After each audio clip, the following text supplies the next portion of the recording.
Ladies and gentlemen, salamukela njalo sibingelela kwa Siqhubekela Phezulu. Mina ngingu Craig umfoka Ncube namhlanje studio siphethe umfowethu ngoThebe. Ubaba uThebe uzozethula ukuthi yena ungubani uvela kuphi njalo udume ngani. Salibonani mphakathi omuhle. Igama nguCharles Mahlafuna Thebe. Mina ngizalwa eTobotobo eNyamendlovu, yikho la ngiphuma khona. Ngilapha manje phetsheya sikhankasela uzibuse kwelika Mthwakazi. Siyalamukela ehlelweni. Sikubonga baba uThebe. Njalo uThebe wena ungusonkondlo namhlanje uzo khuluma kabanzi ukuthi yena uhambe kanjani ukuthi ebe ngusonkondlo, so uzosaziza ukuthi kufike kanjani ukuthi uzukhetha ukuthi ufuna ukuthi wethi izinkondlo ebantwini.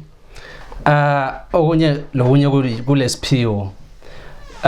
Inkondlo yabuya emaphutheni ami ebusuku ngilele eyokuqala ethi Mthwakazi mzilazi mhlophe. So ngavuka ekuseni nje ngayibhala yonke iphelele. So ngazibuza ukuthi ngayeza kanjani. So ngakubona kufanele ukuthi kuyadingakala abantu abafana nathi kubana sikhulume ngenkondlo, ngoba esikhathini esiningi sivalelekile asikwazi ukuthi sikhulume okusezifubeni zethu okusihluphayo. So ngokubhala inkondlo obusuyinikeza abantu, they try to see I feeling yakho towards ama circumstances esihlangana lawo life. Ngokuya wena ufisa ukuthi inkondlo ngabe ikusakuphi? Bengakacabanga kakhulu ukuthi ingangisa kuphi, kodwa ngisabhala ngisaya phambili. Ngifisa ukubana ngelilanga ngipublishe ibhuku elenkondlo eliza memetheka lifundisa abanye abasakhulayo nabo ukuthi babekwazi ukuthi inkondlo is something which is a gift evela kuwe, amagama asuka kuwe ngaphakathi. Uncedisa uZulu mhlawumbe ngokuthi abantu bakhululeke, mhlawumbe ngokuthi abantu bazithuthukise kanjani. Ngokubona ukuthi izinkondlo zibaluleke kangakanani kithi thina singumthwakazi ekukhuleni ukuthi uqhuquzela abantu lokuthi benze izinto kangakanani wena ngokubona kwakho? Inkondlo kahle kahle kushuthi ngathi okokuqala lulimi osolulahleka kwimanje. Olutsha lwamanje alusalwazi ulimi lwesindebele, luyalahleka kakhulu. So inkondlo lezi esizibhalayo I think zizobaletha back, because they will have to ukuthi bakwazi ukuthi bazifunde, and then bangazifunda bese bedingisisa amagama asenkondlweni ukuthi achaza ukuthini. Lokhuyana kuzabenza ukuthi babuyele elimini lwethu lwesindebele. So bangakwazi ukufunda ulimi lwesindebele enkondlweni, we are enriching ilontuzeni ilanguage yethu back. Sikubonga kakhulu. Bangasho nje ukuthi ngamazwi ahlakaniphileyo ukuthi uZulu ungawukhuthaza uthini nalabo abafisa ukuthi babe ngosonkondlo ngokuthini ukuthi belixhase lina lengabosonkondlo, ungathina kuloko? Njengoba esikhathini samanje abantu abaningi sebesebenzisa ubuchwepheshe kubo Facebook, kubo Instagram, la kubo Snapchat kanjalo. So ma ungahlangana lenkondlo oyizwe ukuthinta ngaphakathi, oyibonayo ukuthi iyakha o mhlawumbe iyathuthukisa, share those things labanye abangani bakho, ubanikeze nabo bazifunde. Lokho kukhipha inkophe esemehlweni yabantu abaningi, ngoba thina manje sesizitshela ukuthi sesihlakaniphile ngokwazi izinto zabanye abantu, sehluleke ukwazi ezethu. Akuthi ke sikhulume ngezepolitiki kancane. Ngombono wakho ubone ngathi ukuthi politics yona iaffecta kanjani i-artwork yakomthwakazi? Kwezombangazwe kwele Zimbabwe kunzima kakhulu okwamanje, kodwa ngoba singaphandle iningi lethu sesilesibindi sokuthi sikhulume njengoba sibhala izinkondlo kanje sizipublisha endaweni ezihlukeneyo.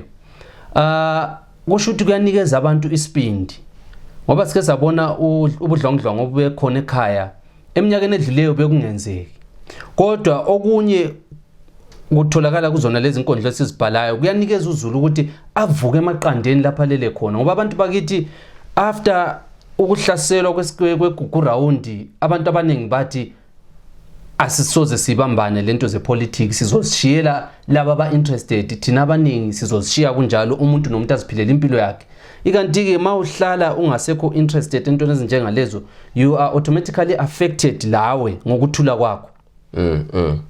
So thathi ikhefu, masiphenduka kukhefu sizomupha istage ukuthi ayethule inkondlo yakhe le yasiphethelena namhlanje la kwa Asikhulumele Phezulu.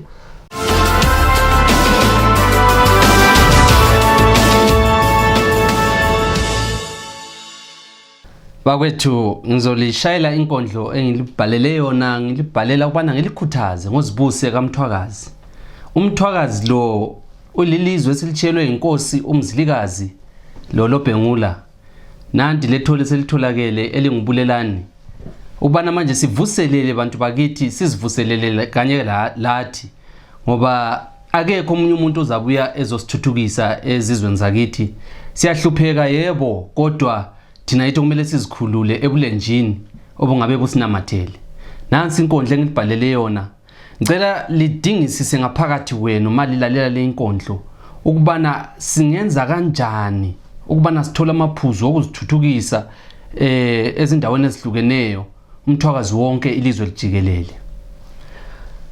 Ithi yona uMahlanhlatha ofohloze emahlathini abondlebe zikhanyilanga kwaqhakazela abafokazana uthwayithwayi ugodo olude lwasedobodobo uthambo likaMalimakhe ungangezwe usiphahla senkosi ukhuya okhume usuthu ngomlomo abanye benambitha ngomunwe.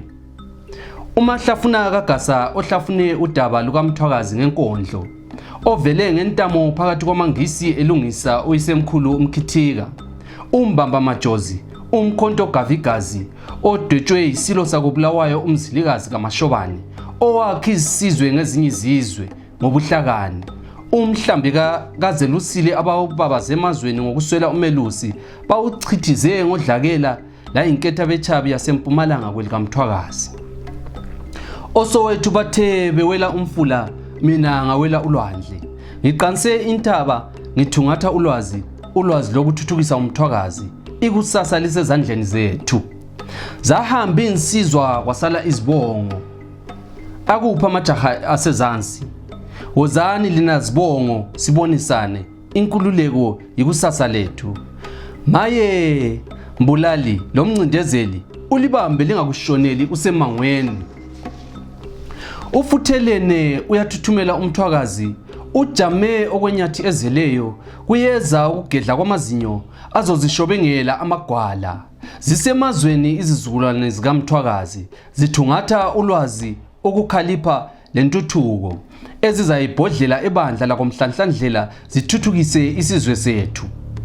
Mhla welanga lenkululeko kaZibuse okhankaswe ngamabandla ezombusazwe kwelikaMthwakazi zifohlile inkunzi zimalundalunda lamajongosi acija impondo litholakele ithole lesilo ubulelani umzilikazi lolobhengula bayaphenduka emalibeni. Ondlebe zikhanyilanga labothatha wese badidekile. Ngithi hlanganani mabandla sibe yimbumba sikhulume ngazwilinye simelane sakhane singahlekani singakhahlelani singajahani kodwa sithandane sikhathalelane siphinde sikhothane. Ngiqaphe ngosiba ngahloma ngamazwi okuvuselela inhlanga zesizwe isizwe sikaMthwakazi vuka ebuthongweni sizwe simnyama iphupho likaZibuse kwamele lifezeke. Ngiyabonga mina igama nguCharles Mahlafuna Thebe the Poet.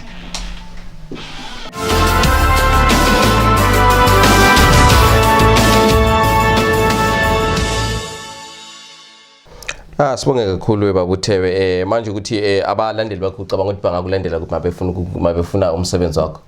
Abalandeli bami bangangithola ku email yami ethi yona mahlafuna@yahoo.com babuye bangithole ku Facebook page yami ethi Thebe kushuthi na ku Twitter iTwitter handle yami mahlafuna@yahoo.com or ungangithola ku Juku. Okay sikubonga baba uThebe Mahlabezulu lo besilaye ngoba uThebe namhlanje siyabonga isihlobo siyabonga bangane okabhoqo kamkhithika oJozi unhlungu kayiphela odliwa njengebele iJozi eladla okanina labasemazwaneni bazoyisatha uyavalela isokamkhithika. Njalo siyabonga Mahlabezulu ukuthi lihlalela lathi la ohlelweni lethu la Siqhubekela Phezulu mina Ncube namhlanje besilo baba uThebe ubhoqo osonkondlo.